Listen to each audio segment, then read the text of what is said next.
Garden में आपका स्वागत है। एक बार फिर से मिले हैं। ये हमारा है इंडोर प्लांट, इसको क्या बोलते हो मेरे को याद नहीं है। ये है ऑरेंज गुलाब है, ऑरेंज गुलाब। ये आप देख सकते हो, फ्लावर, કોબીજ એન્ડ બ્રોકલી, મેળવીના પત્તા છે ભાઈ। આપણે એકવાર હાર્વેસ્ટિંગ આનું કરી નાખ્યું છે। આ છે લોટસ, પાલક જેવી ભાજી આવે છે। આપણે પાલકનું પણ એકવાર હાર્વેસ્ટિંગ કરી નાખ્યું હતું, આ બીજી વાર આટલો ઉગ્યો છે। હવે આ વખતે આપણે હાર્વેસ્ટ કરીને આને કાઢી નાખશું। આમાં તમે જોઈ શકો છો લસણ છે અને આમાં આપણા દાણા છે। હવે તમે જોઈ શકો છો આપણી મરચી છે, એટલી ગ્રોથ બહુ થતો નથી, આ સુકાઈ ગઈ છે। આપણા વ્હાઈટ રીંગણા છે અને આપણા ગુલાબી રીંગણા છે બે। આપણી ટમાટી છે, આપણી ચેરી ટમાટી છે બે। અને અહીંયા તમે જોઈ શકો છો આ છે દૂધીનો પેલો, જે બહુ ગ્રોથમાં છે। અને આ છે શિમલા મિર્ચ છે આ। અને આ તો તમને ખબર જ છે, આપણું છે પમ્પકિન, જે પહેલાં બે આવ્યા હતા પણ સુકાઈ ગયા હતા।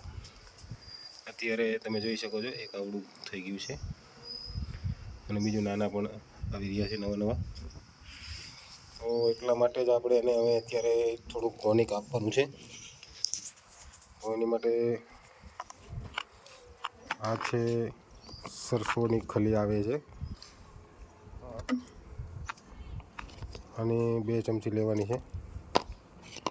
એમાં થોડુંક આપણે આમાં બ્લેક અમૃત છે એ પણ થોડુંક એડ કરશું, 2-4 ml।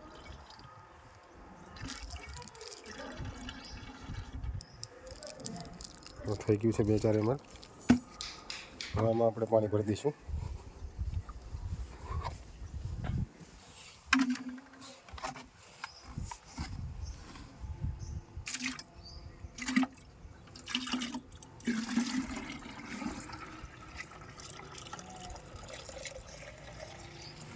આમાં આપણે પાણી ભરી દીધું છે।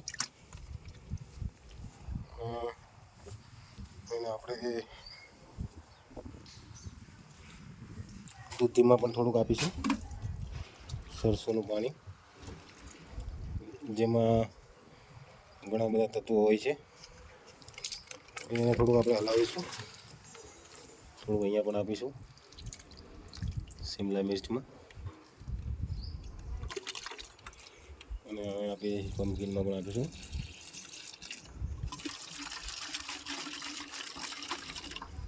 મેન પમ્પકિન છે, આમાં પણ આપણે આપીશું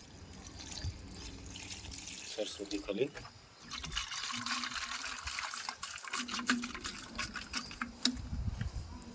તો જે ગ્રોથ માટે બહુ વધારે બેસ્ટ છે। તો મળીએ હવે નેક્સ્ટ વિડીયોમાં, ત્યાં સુધી જોતા રહો। જય માતાજી।